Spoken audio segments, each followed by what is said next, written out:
Bonsoir, bonjour, ça dépend de l'heure à laquelle vous me recevez chez vous. Aujourd'hui, nous allons parler des couples concernant tout ce qui rentre comme ingrédient, comme situation, comme problème dans le couple. Et là, je n'ai pas dit, nous allons parler du mariage, parce que le mariage, c'en est autre chose. Le couple, c'en est autre chose. Le mariage, c'est un sacerdoce.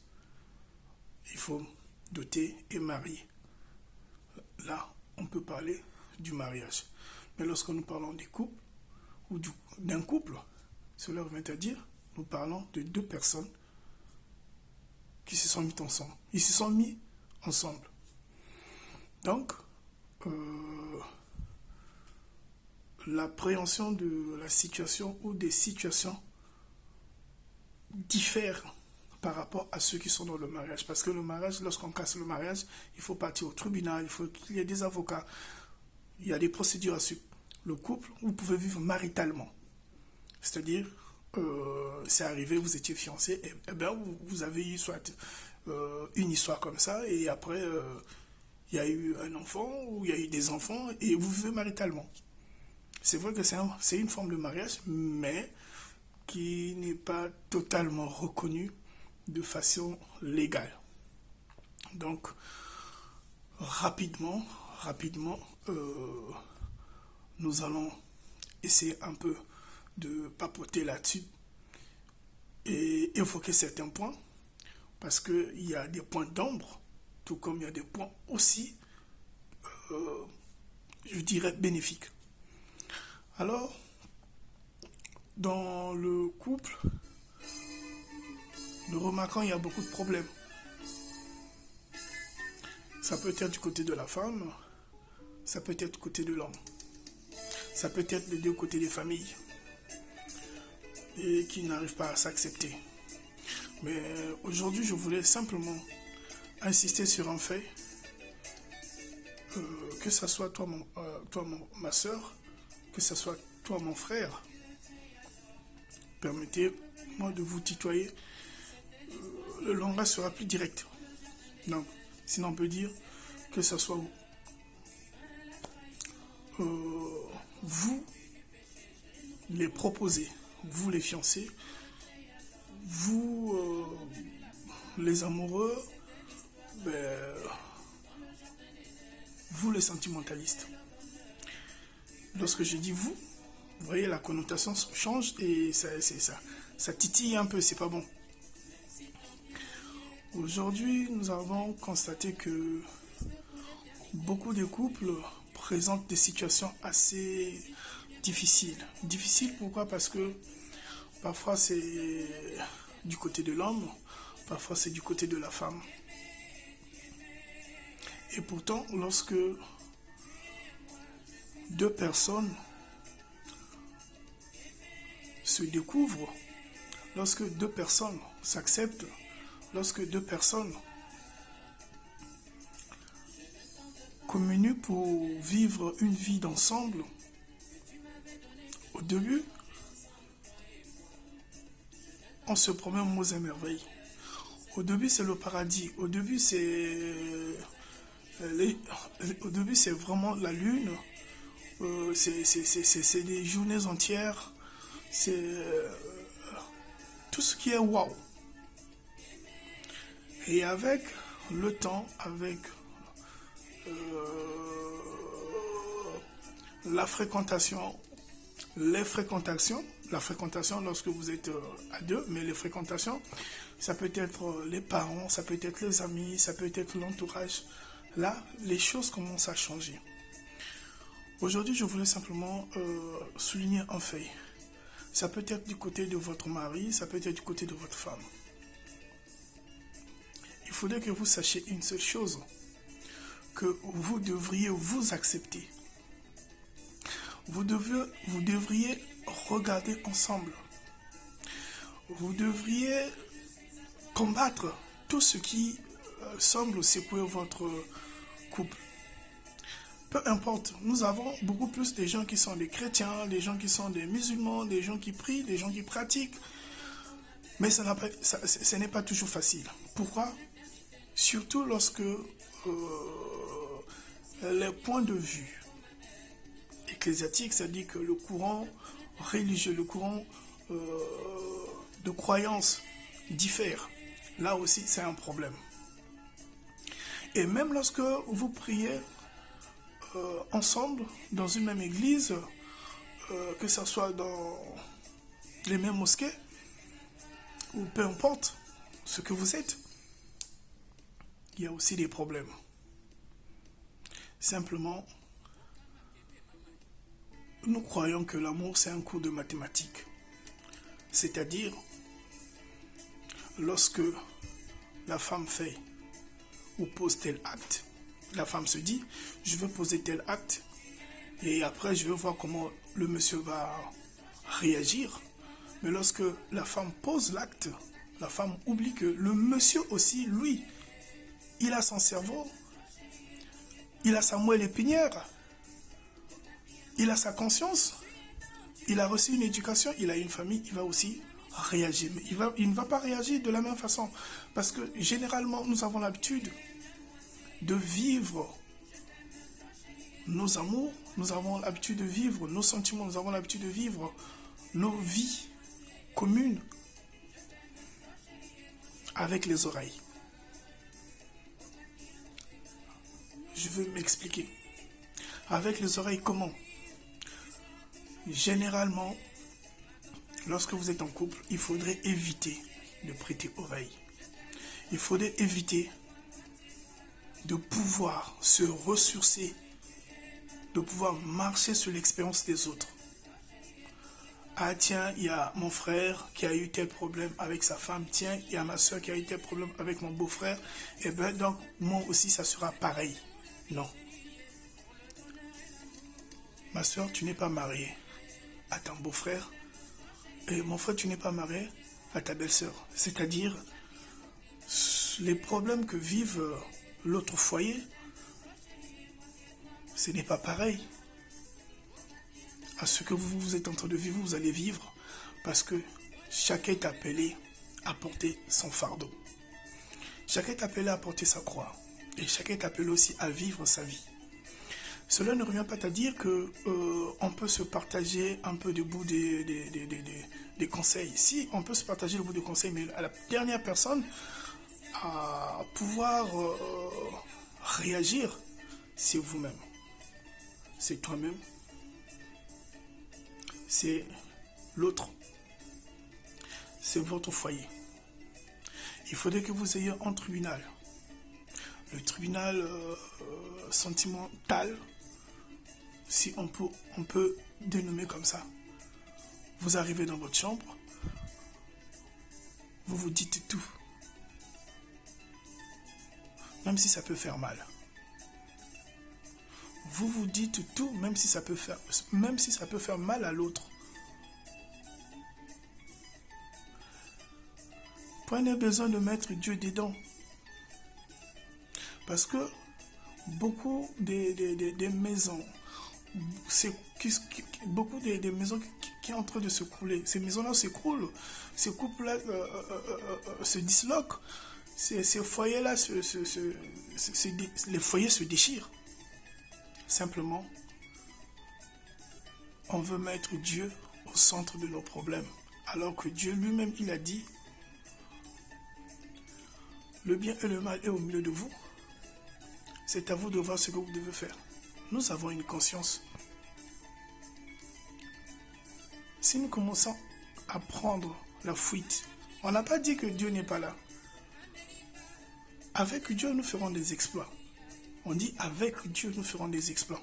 Mais on n'a pas dit que Dieu fait les exploits. Donc, vous ne pouvez pas, ou tant qu'on ne peut pas prendre en soi ce que nous vivions, ou ce que vous viviez, ou ce qui se passe dans votre foyer, les choses ne peuvent pas changer.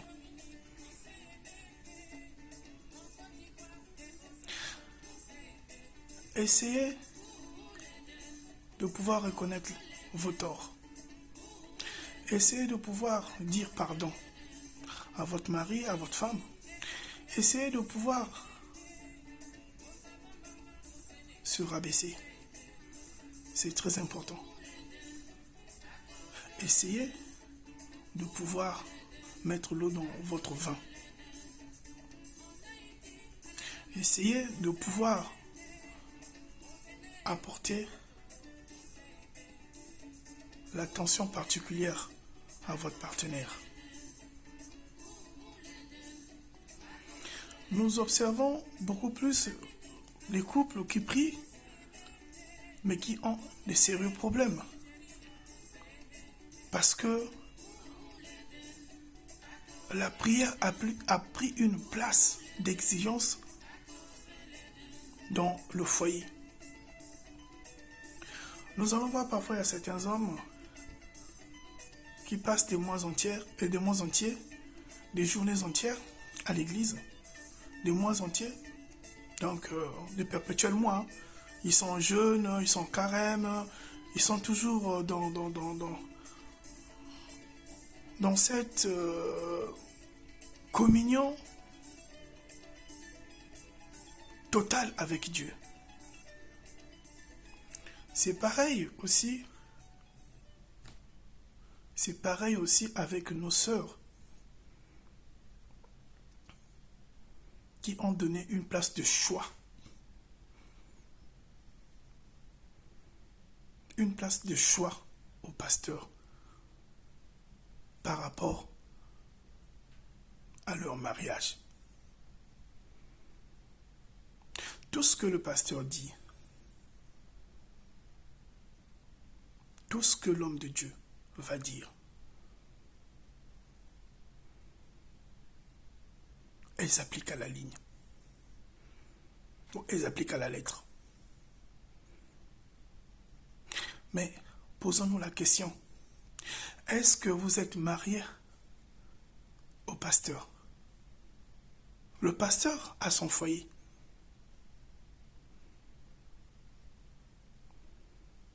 Le pasteur a sa vie.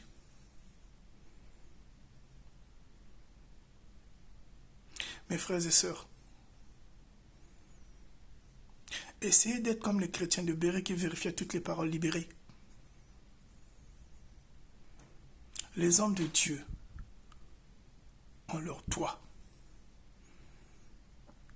Alors, si vous n'aménagez pas chez vous,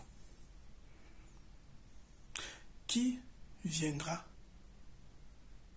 aménager chez vous?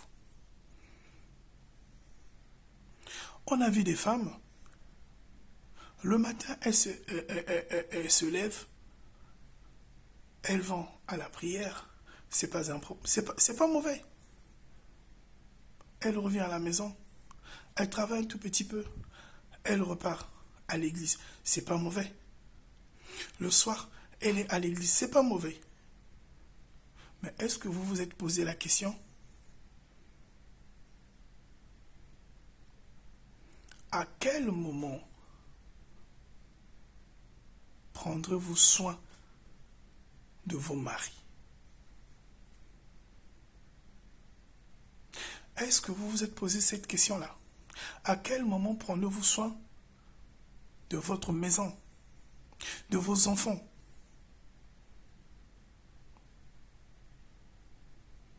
Est-ce que vous vous êtes posé la question que vos maris ont besoin aussi de vous? Et je dirais c'est vice-versa pour les hommes de Dieu, pour ces hommes qui sont des serviteurs de Dieu, qui passent leur temps à l'église.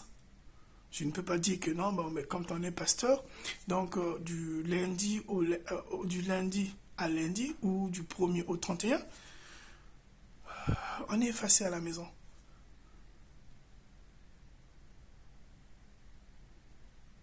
Si c'est le cas, il faudrait que vous vivez cela avec votre épouse. Vous êtes papa pasteur, il faudrait que la maman aussi soit élevée au même titre que vous. Pour que la maman puisse vous accompagner dans votre ministère. Là, c'est pour les hommes de Dieu. Il y a certains hommes de Dieu, on dit pas, je n'ai pas dit, je n'indexe pas, mais on n'a pas dit tous les hommes de Dieu. Non. Il y a une catégorie d'hommes de Dieu où la femme est restée dans la cuisine, où la femme, elle est restée effacée, où la femme ne compte pas. Il n'y a que le nom de Christ qui sort de la bouche. Mais même Christ lui-même, même Dieu lui-même, il a dit dans sa parole, il n'est pas bon que l'homme soit seul.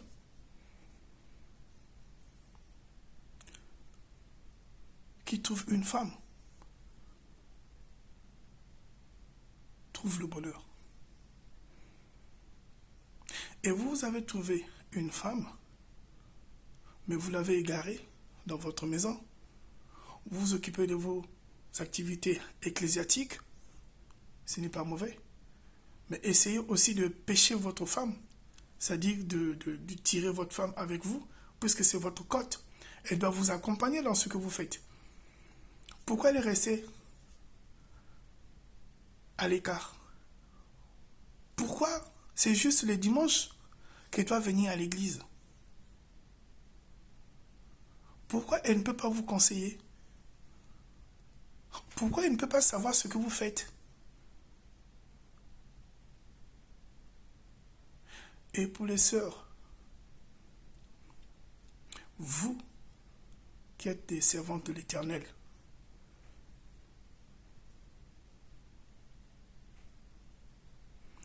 pourquoi n'avez-vous pas attendu le moment voulu pour vous mettre dans le foyer, en couple avec quelqu'un?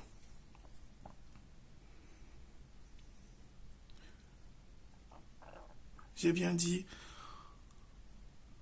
on entame d'abord avec ceux qui sont dans l'aspect marial. Parce que l'aspect marial, c'est comment? Aujourd'hui, on peut arriver à avoir une situation très délicate, c'est-à-dire on priait, mais l'erreur est arrivée. La sœur confesse devant l'église et dit, ben moi, je ne peux pas avorter, je mets au monde. Et c'est là, bon, tant bien que mal, elle met au monde, mais elle continue. Elle vient à l'église. Si elle était dans un ministère, elle était dans un département, ben, il y a certaines églises qui décident de faire asseoir ceux qui tombent, comme généralement l'habitude de dire, dans la convoitise, dans le péché. Mais entre-temps, la sœur est là, à l'église, et prie. Bon, malheureusement, en priant, elle met de côté le mari. Et là, elle dit, comme j'étais tombé pour la première fois, bon, maintenant là, monsieur, moi, je poursuis mon chemin, donc je ne veux plus encore avoir des problèmes avec l'église. C'est pas un problème. Mais si c'est comme ça, séparez-vous. Ou, ma soeur, vous n'étiez pas prête pour vivre avec un homme, fallait attendre. Ou, vous vivez avec un homme, eh bien, il faut gérer ce cas. Peut être vu autrement.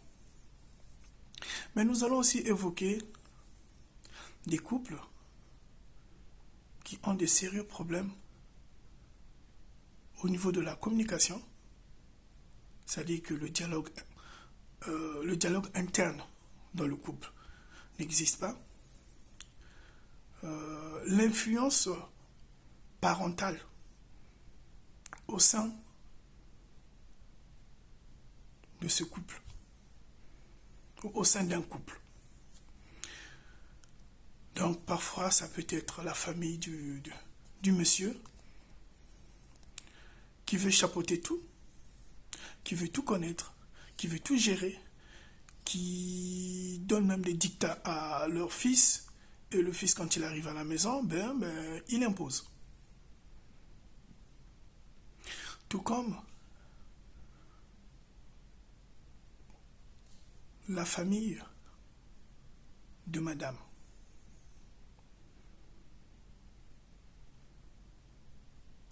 La famille de madame qui impose par le canal de leur fille. Ça peut être les tantes, ça peut être les sœurs, ça peut être le papa ou la maman, ou les frères. Là aussi, on va dire, si vous n'étiez pas encore prêt, pourquoi vous êtes mis ensemble? Ma sœur, si vous n'étiez pas prête, pourquoi avez-vous voulu accepter rester ensemble avec ce monsieur? Parce que vous ne vous rendez pas compte, on ne dit pas,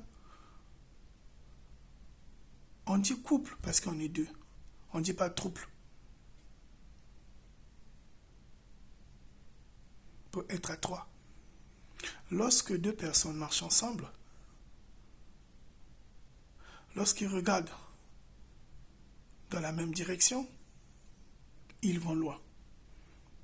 Mais lorsqu'il y a une troisième personne qui s'infiltre dans la relation, il est très difficile d'aller loin. Parce que la troisième personne devient le diable.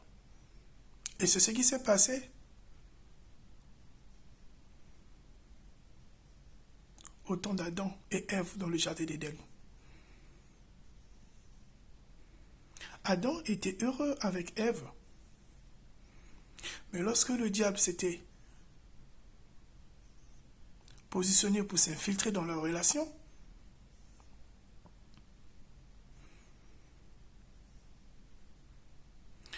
le malheur frappa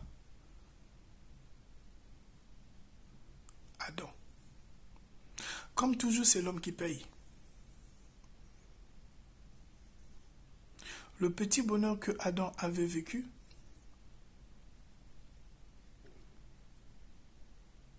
venait de voir ses jours écourtés. Ma sœur, mon frère, j'aimerais vous dire aujourd'hui, faites attention. Vous pouvez avoir vos problèmes, vous pouvez avoir vos difficultés, vous pouvez avoir vos discussions, vos disputes, vos tensions. Mais lorsque quelqu'un du dehors s'ingère dans ce que vous traversez,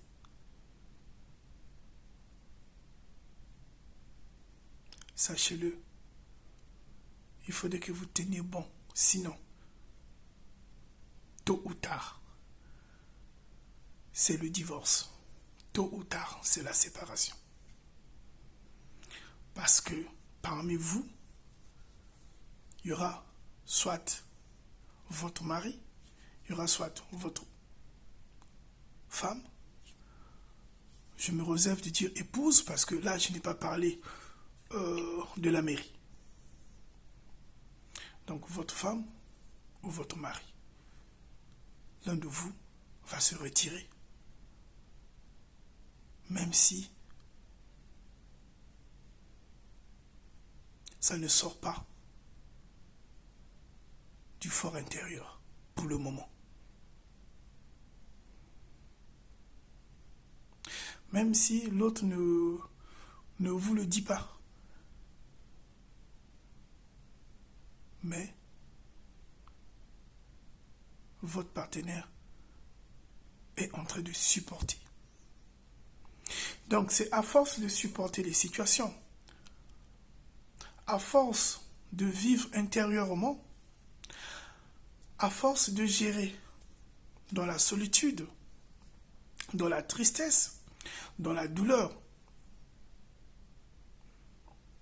on se détruit déjà de l'intérieur.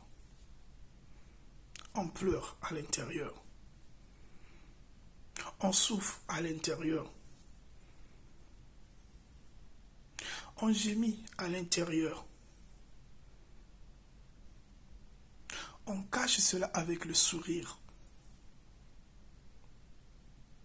Mais le jour que ça va monter, ça va monter, ça va monter, ça va monter. Et quand les larmes vont beaucoup couler,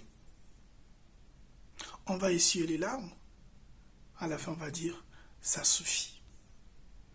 Et comme ça suffit, parfois ça peut être au cours d'un repas. Ça peut être après une bonne promenade. Ça peut être après votre sortie. Vous étiez dans la joie, vous étiez dans la gaieté, vous étiez vraiment dans ce qu'on peut appeler même le samadhi, c'est-à-dire l'excellence de la douceur totale. C'est à ce moment-là que l'autre va vous dire, tiens, chérie, assois-toi. Aujourd'hui, je pense que c'est fini entre nous deux.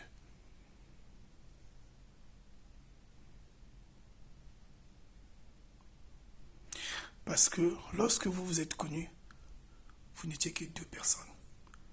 Il n'y en avait pas une troisième. Lorsque vous vous êtes connus, il y a des choses que vous vous êtes dit. Vous avez eu à vous dire des choses. Ah, mon mari, moi j'aime ceci, moi je n'aime pas cela. Ah, ma femme, moi j'aime ceci. À ce moment-là, c'est d'abord ma chérie, mon chéri. Vous avez fait votre choix. Vous avez fait votre choix, mais pourquoi votre choix doit devenir un choix universel? Pourquoi vous voulez écouter ce que les autres disent, ce que les gens de la rue disent, ce que les amis disent, ce que les parents disent? Mais ceux qui disent là, ceux qui parlent, ils ont leur foyer, ils ont leur vie. Est-ce que vous vous mettez vos bouches dans leur vie? Non. Est-ce que vous mettez vos pieds, vos mains, vos doigts dans leur amour? Non. Pourquoi vous ne pouvez pas leur dire, laissez-nous aussi vivre? Pourquoi vous ne pouvez pas faire comprendre à vos collègues? Je dis, c'est vice-versa, que ce soit l'homme, que ce soit la femme. Pourquoi vous ne pouvez pas dire à vos collègues,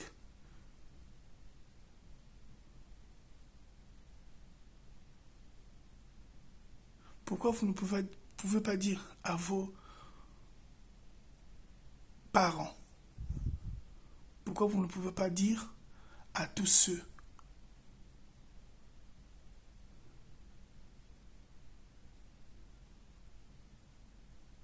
qui viennent salir votre relation? Pourquoi?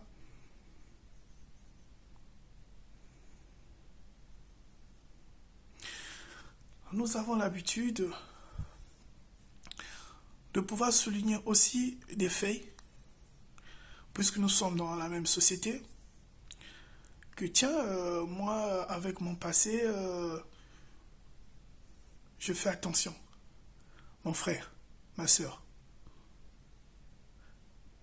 si aujourd'hui vous évoquez votre passé dans votre nouvelle vie, c'est que vous n'avez rien compris. Je vais vous donner un exemple.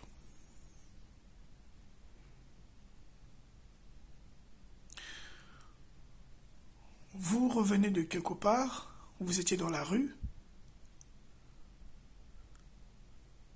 vos pieds sont salis sous la pluie, donc avec tout ce qui est la boue, les dégâts de la crue, et vous arrivez à la maison.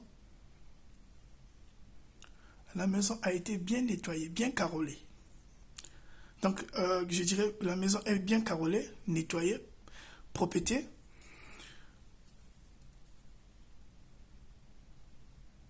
À haut niveau, à haut débit. Vous voyez, les carreaux brillent. C'est vous qui avez quitté la rue avec vos sandales boueuses. Je vais vous poser la question. Est-ce que vous allez rentrer dans votre propre maison? Je ne dis pas peut-être la maison de X vous êtes, mais d'abord votre propre maison qui a été nettoyée. Bien propre. Vous allez enlever vos sandales ou vous allez rentrer dans votre propre maison avec les sandales boueuses. Parce que quand je parle boueuses, les sandales boueuses, ça dit que vos sandales portent de la boue que vous avez ramassée dans la rue parce qu'il pleuvait.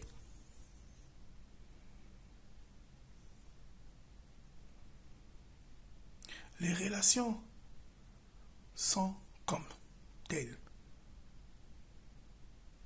Avec les situations que vous pouvez croiser. Mais que votre passé ne ressurgisse jamais. Que votre passé ne ressurgisse jamais. Vos passés ne ressurgissent jamais.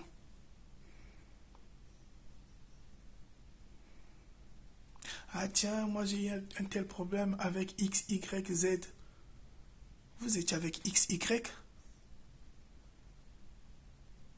La personne avec qui vous avez partagé votre passé, ce n'est pas la même personne que vous partagez votre présent. Ils n'ont pas reçu la même éducation. Ils n'ont pas grandi dans les mêmes milieux. Ils n'ont pas fréquenté les mêmes écoles. Ils n'ont pas la même famille. Ils ne portent pas les mêmes noms, ils ne sont pas nés les mêmes jours. Et ils ne réfléchissent pas pareillement. Qu'est-ce que le passé a?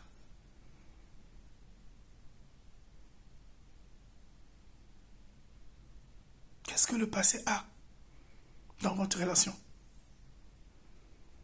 Au contraire, si vous avez eu un passé, essayez de voir là où vous avez fauté avec votre passé pour faire des correctifs.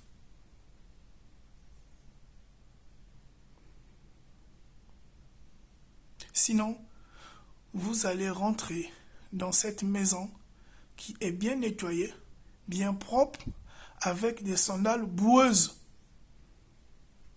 C'est-à-dire, vous débutez une nouvelle relation avec votre histoire du passé. Et c'est ce passé-là qui va gaspiller votre nouvelle relation.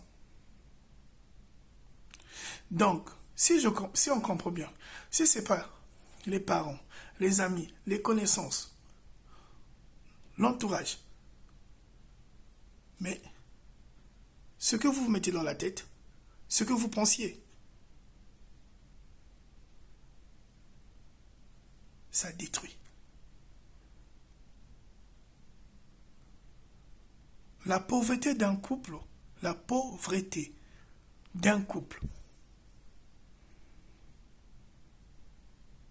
tout comme la richesse d'un couple, est d'abord mentale. Je répète, la pauvreté ou la richesse d'un couple est mentale. Lorsque vous êtes riche mentalement, vous le serez financièrement. Lorsque vous êtes pauvre mentalement, eh bien, ça va se matérialiser dans votre vie. Notre extérieur n'est que le reflet de notre intérieur.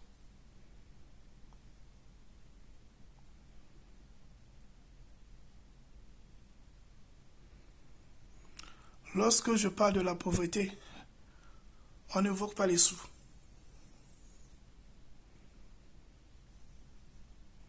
vous êtes pauvre mentalement. Vous réfléchissez sauvagement.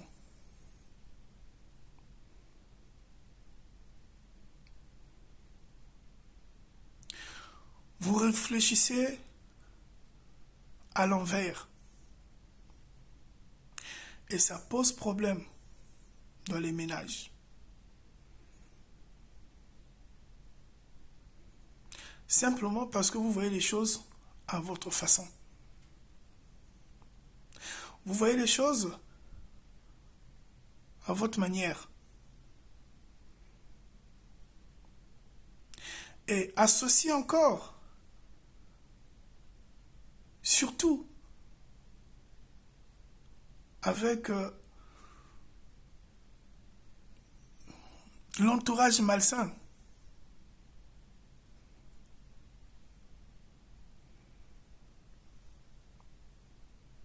Associé avec les amis malsains ou les amis malsaines pour la femme. Ça gaspille la coloration de votre amour. Mon frère, ma sœur. Juste pour conclure, le pasteur ne doit pas prendre la place de choix de ton foyer. Et l'église ne peut pas être une occasion de chute pour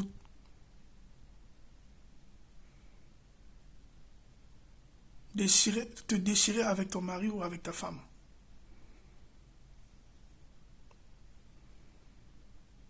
Et la famille ou les amis ne peuvent pas être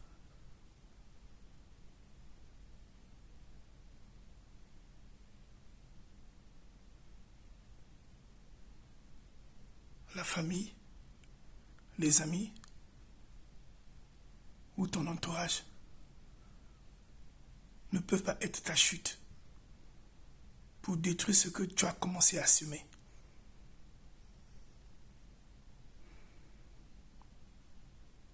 Vous ne pouvez pas plaire à tout le monde. Vous ne pouvez pas aussi convaincre tout le monde. Aujourd'hui, j'aimerais juste vous poser la question. Ceux qui vous conseillent, ceux qui viennent mettre leur bouche dans vos relations, est-ce que vous faites autant pour eux? Lorsque la personne vous dit ou vous pousse à faire quelque chose, est-ce que le jour où vous serez dans le malheur, cette personne viendra vous consoler? Le jour que vous serez dans les difficultés, est-ce que cette personne sera là? Parce que lorsqu'on est dans les problèmes, lorsqu'on est dans les difficultés, lorsqu'on est dans les soucis, la journée, ça ne se sent pas. On vit, on danse, on mange. Mais le soir, dans son lit, on est seul. À ce moment-là, celui qui vous conseillait, tout comme qui se faisait passer pour votre protecteur, est-ce que cette personne, cette dernière, va partager vos nuits ensoleillées? Est-ce que cette personne, cette dernière, va partager vos nuits ensoleillées? Les nuits ensoleillées. Pendant que les autres dorment. Les autres dorment. Mais vous allez faire les nuits blanches. Parce que vous avez été remonté par quelqu'un qui voulait simplement se servir de vous qui voulait simplement se faire plaisir, qui voulait simplement que vous l'écoutiez, mais qui n'a pas pensé à votre bonheur, qui n'a pas pensé à votre paix, qui n'a pas pensé à votre santé, qui n'a pas pensé à votre vie, mais qui a été égoïste. Vous voulez construire votre vie, vous voulez construire votre paix, vous voulez construire votre bonheur, eh bien vous êtes seul à le faire. Vous êtes seul. Même les jumeaux ou les jumelles qui viennent au monde à deux, mais ils ne viennent pas au même moment. Les secondes et les minutes les séparent. C'est ce qui différencie la vie.